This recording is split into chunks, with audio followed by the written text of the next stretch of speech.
The United Auto Workers Union is shocked, outraged that Ford is going to be moving new vehicle production from Ohio to Mexico. The story says it's an accusation. Automaker says it's committed to the Ohio factory, but conditions have changed since the last UAW contract. My friends, this is called something blowing up in your face. You know why? Because it was the United Auto Workers Union that backed Democrat Joe Biden for president.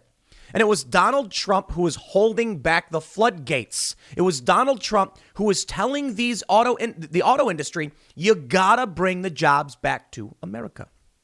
What's the point of being in a union if this is what you get? When your union leadership uses the power that you give them to endorse a guy who is going to quite literally take your job away. Look, I'm not a Luddite. I recognize that we can't just keep subsidizing, in a sense, socially and fiscally, industries that need to change. But I also recognize that people still buy cars, and cars are changing. Ford is actually producing electric vehicles. There's a new evolution with smart cars and, well, cars that are electric or hydrogen fuel cell. And that means the auto industry can absolutely operate here in the U.S. Here's the problem. It is expensive. You see, unions ask for a lot. Unions say we want a guaranteed wage. We want healthcare. We want benefits. We want certain perks. And these companies are like, dude, if we could go to Mexico, we could pay everybody dirt. And then y'all are left holding the bag.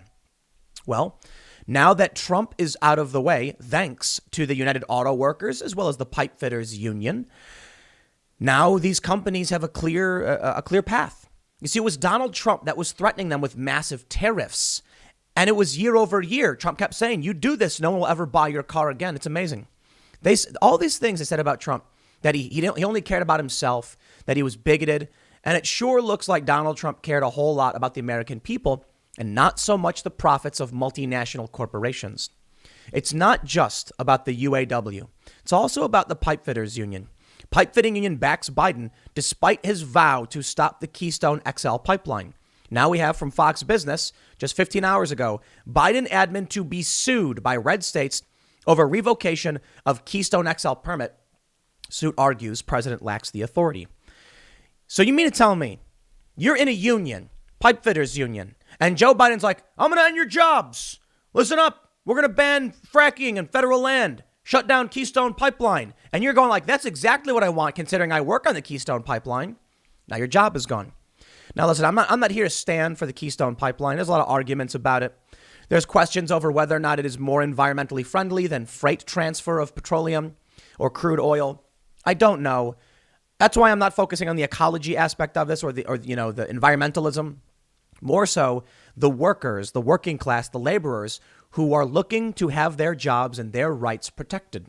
Yet for some reason, all y'all in those unions, you stood by for this stuff. You stood by when they told you they would destroy your life, your livelihood, your income. Look, man, I'm sure a lot of people stood up, spoke out. I'm sure a lot of people quit, refused. And it was a rock and a hard place. Either you quit your job or you lose your job. Geez, you know what I'd have done? I'd have quit my job. I would have said the moment they said they were endorsing Biden, when he was telling you he was going to destroy your life, I would have been like, nah. I would have stood up and said, no. This is why I'm not a fan of unions. It's really funny because when it comes to arguments about unions, I often hear from these leftists, why wouldn't a worker want to be in a union, blah, blah, blah. Apparently, these people have never been in unions. Gravel Institute tweeted something about this. They're trying to be like a left-wing PragerU. I respect them for some things. They make some pretty good videos that I agree with, but I think they got to go a bit more in depth, be a little less snarky. But the Gravel Institute said something about unions, everybody should be in a union. Or every job should have a union. I said, should people have a right to choose to join a union? They effectively said no. Why would I sign away my right to negotiate, my power to someone I don't know or trust? Why should I allow them to do that by force? Look, man, you want to join a union? Join a union. That's fine. I'm sure there are a lot of people who have no problem losing their jobs in Ohio or the Keystone Pipeline, or probably a lot of jobs elsewhere. I'm sure they're happy. And I mean it. There's probably some people going like, well, them's the breaks, but at least our president's not tweeting mean things, because people really, and I really mean that, people really hated Trump. I'll tell you this, though. I think most of these people who are going to be losing their jobs are probably freaking out, sweating bullets. Oh, no, what am I going to do? I mean, we're in a pandemic still, the lockdown in many blue states still, and they're telling you now you're going to lose your job. So why did you join that union and what benefit do you get? I see these lefties talking about unions. Young people. Never been in one. I've been in two different unions, maybe two different unions. They didn't do anything for me. They extracted my value and took away my ability to negotiate on my own behalf. It was a nightmare working for a company where they would tell me to shut up and that if I wanted anything to be done, it would come up in negotiations later. No. I'm an employee. I have a right to complain about things. When there was something I would see that was wrong, they'd be like, get your union rep. Are you kidding me, dude? If there was something that I wanted, hey, how about no, get your union rep. We don't talk to you. So I'm like, you know what? If that's your jam, fine. It's not my jam. I don't want to be in that situation. I wanted to be able to go to my boss and say, here's what I expect. And when they say no, I say, appreciate your time. Have a nice day. Your business. You do what you want. Here's my expectation. With the union contract, they just kept saying no. Never would happen. And what would the union do for me? Nothing. I suppose, though, the argument from the left is that those who don't have the ability to negotiate have that collective power. But what happens when the union sells you out and you lose your job? Sorry, now you got no power. These people, you reap what you sow. Here's the story from the Wall Street Journal. They say the United Auto Workers Union is taking aim at Ford Motor Company over plans for a factory in Ohio, criticizing the car company for moving vehicle production intended for the facility to Mexico. A lot of people might not lose their jobs, but this may result in some people losing their jobs. I want to stress a point. I think collective bargaining is fantastic. I think seeing all the workers rise up, raise their fist and say no to their boss, fantastic. If you work for a factory and all the workers, cross their arms and tell the boss, we want a raise or we walk, that's fantastic. This structured union system with laws that control and restrict what you can or can't do, I don't like. I like the idea of people coming together. But the way, I got to tell you, man, if you've been in a union, you might know what I'm talking about. Now, there are a lot of union Democrat guys who are probably in favor of the union. Look, we got a pay raise because of the union contracts. We got time off. We got the ability to swap, schedules with other employees freely amongst ourselves. I'm sure there are a lot of people who benefited from this. But I ask you now, for those of you who have lost your jobs, what's your opinion? Look, if you like unions, you're free to do so. Me, it's just not for me. Not for me. This story right now is about how the unions basically sold out their members by endorsing Biden. They say UAW Vice President Gerald Carrion, in a letter to members Friday, said the company told the union it was relocating manufacturing of a next-generation vehicle to Mexico without a clear explanation. Mr. Carrion said in making this move, Ford is failing to live up to a commitment it made to the factory during the last round of contract talks. A copy of the letter was provided to the Wall Street Journal Wednesday. Fat load of good your union did you when the union contract, when your negotiation, when Ford just says, oh, by the way, screw yourself. And things have changed. You know what changed? Donald Trump isn't president anymore. That's what changed. During labor negotiations in 2019, Ford pledged to spend $900 million in the factory, in part to retool for a new model it would start building in 2023. Quote, we expect the company to honor its contractual commitments to this membership, and when it fails to do so, we will take action, Mr. Carrion wrote in the letter of Ford. Ford said in a statement Wednesday that it is committed to the factory and highlighted recent investments in U.S. manufacturing. In a separate letter to employees, the Ohio plant manager, Jason Moore, said conditions have changed since the last UAW contract was negotiated and pointed to other investments the company has made at the factory, including hiring more than 100 workers to increase pickup truck production. So let's be clear here. They added employees. It may not be the case that they all lose their jobs, but certainly there's going to be a detriment to the union. Hence, they're upset about it. In a separate, they say Mr. Moore's letter didn't reference plans to move a future vehicle to a different factory. A Ford spokeswoman declined to comment on the UAW's statement that the company has redirected the vehicle to Mexico. Research firm Auto Forecast Solutions expects Ford to begin production in 2023 of 2 electric sport utility vehicles at its factory in, I don't know how to pronounce this, Coatlan, Mexico. Coatitlan, I don't know. Those vehicles previously had been earmarked for the Ohio plant, said Sam Fiorani, The firm's vice president of global vehicle forecasting, a Ford spokeswoman, declined to comment. Let me show you something. First, April 21st, 2020, United Auto Workers Union backs Democrat Biden for president. The roughly 400,000 member union says in a statement Tuesday that the nation needs stable leadership with less acrimony and more balance to the rights and protections of working Americans. That's right, more protections and rights of the working Americans. Joe Biden, of course, was always going to be that guy. Donald Trump was not perfect. He was not a saint. This is never about just standing for Trump. Trump did a lot of dumb things and hired a lot of stupid people. He wasn't the worst when it came to foreign policy. He was actually pretty good when it came to domestic worker policy, as exemplified in the story right here from thestreet.com. GM Ford slump. Automakers rattled as Trump threatens tariffs on Mexico imports. President Donald Trump's move to slap tariffs on goods imported from Mexico into the United States hammered the stocks of automakers Friday as investors counted the cost of price increases on one of the world's biggest car production markets. They say Trump's announcement on Mexican tariffs, first announced through his Twitter account late Thursday, was put in place to address what he has described as a wave of illegal immigration from Central America. Quote, if the illegal migration crisis is alleviated through effective actions taken by Mexico to be determined in our sole discretion and judgment, the tariffs will be removed, Trump said in a statement. President Trump, social problems are not resolved with taxes or coercive measures, responded Mexican President Andrés Manuel López Obrador via his official Twitter account. You know, we are fulfilling our responsibility to stop migrants moving through our country as much as possible and without violating human rights. Trump did this in this particular instance, May 31st, 2019, because of the migrant caravan crisis. Many people will give credit to Trump, saying the actions he took resulted in a massive decline in illegal immigration, the caravans. Now under Biden, we are seeing everything get a little bit worse. But Donald Trump's threat to put tariffs on Mexico imports rattled the auto industry.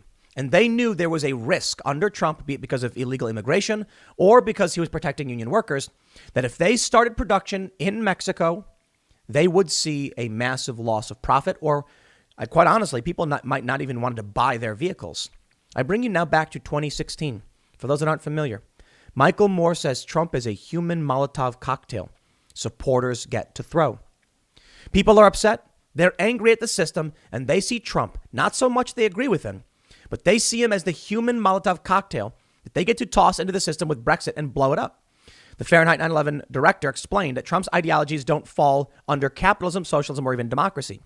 He says his ideology is called Donald J. Trump. He believes in Donald J. Trump. If it's good for him, it's a good thing. Sure. Now let's take a look at this. Moore said that Trump's success in the race so far comes from his willingness to, quote, say anything to get elected. For example, the director said Trump's threat to slap Ford with tariff for cars manufactured in Mexico is music to the ears of the working class of Michigan and Wisconsin and Ohio. Moore, who lives in Michigan, said he's been trying to explain to people in his state that Trump's conning them. Really? He was conning them? Under Trump, he did still continue to threaten tariffs. Auto manufacturing plants did move back to Michigan. Ford pledged in negotiations to invest, was it $900 million into this plant and do new car production.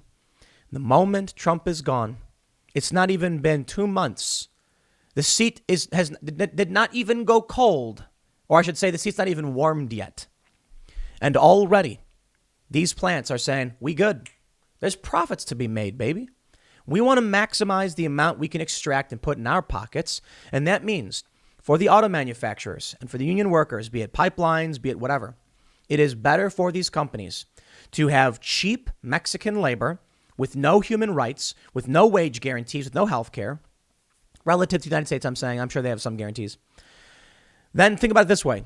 If they're going to sell a car in the U.S. for, $20,000, $25,000, and they got to pay somebody, $15 to $30 an hour to work in that plant. And in Mexico, they can do it for $5. How many dollars per hour are they going to save with all of these thousands of employees? I mean, it's going to be hefty. Now, I think Ford recognizes they can't just shut the plant down, although I'm sure they would very much like to. There's still cost effectiveness to consider, and it's just about weighing the cost and the benefit and the risk. The Ohio factory probably will still be of benefit to them. They're making pickup trucks. So there you go. They're going to bring on employees to do that. But what happens in a few years? It's a stopgap. You see, they're telling these people in Ohio, don't worry. We're going to do pickup truck production. What happens when Ford shifts their production line? What happens when they start saying we need electric vehicles? Oh, I'm sorry. That new plant we're setting up in Mexico, that shift, well, that's where we're producing these electric vehicles. So it makes more sense to build our electric trucks at a facility that already handles electric vehicles.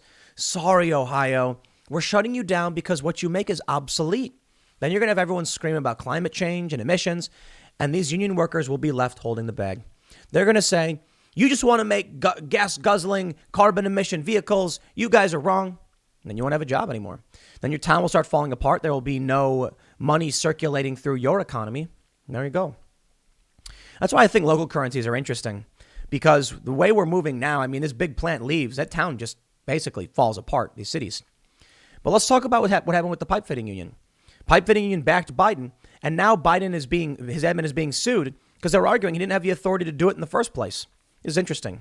Once again, the argument is these union jobs have to go because of carbon emissions. It seems like climate change has been the biggest motivating factor for a lot of these policies. I'll tell you this. Look, I think climate change is a very serious problem. I think we pollute way too much. I don't care if it's carbon emissions. I don't care if it's garbage in the ocean. Human beings. I think the U.S. does a pretty good job in slowly making things better. China ain't doing it. Other countries aren't doing it. And that's not an excuse for us to keep doing it. It's a problem that needs to be solved. And I got to be honest, I don't know how you solve it. I don't. But we can see what the excuse is for taking away these union jobs. With the Keystone Pipeline, it's like, oh, it's oil spills, it's native land, you can't do it. They're still going to transport the oil by freight. They're not stopping the transport of oil. So why shut down the pipeline? Perhaps you want to say it's a property rights violation. The land on which they were building the Keystone XL was Native American land. Hey man, I'm all about them property rights. If that's true and they're violating the rights of the landowners or the people who have rightful claim to that land, all right, I'm all about it. Then you better get those permits. You better get that negotiation done. If they don't do it, now I don't know the veracity. I don't think this has been. I actually think the Keystone won in court. So the question is, outside of that argument, which seems to be the only plausible argument, why shut down Keystone? Even Canada was mad, like threatening to sue. If Keystone is going to be transferring oil and there are spills, but it's less spills or comparable to freight, then in the end, at least you're not using freight, which produces pollution, to transport the oil. Is the only argument they really have is about land rights? I think so.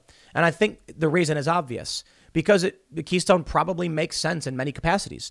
Where the demand for oil exists, it's going to keep existing. So in the end, what ends up happening? Keystone gets shut down. Biden vowed to shut it down. It's a very popular idea on the left, but there's an interesting idea that people need to consider. I was talking to Cassandra Fairbanks on the IRL podcast about war. And I said, how can we as the United States just sit back while China commits these atrocities? And she said, tons of countries are committing atrocities. We don't talk about those. And I said, that's actually a really good point. She said, tariffs, shutting down trade, it's going to lead to war, and we don't want war. And there's maybe nothing we can do about what China is doing. I'm like, that's a scary point.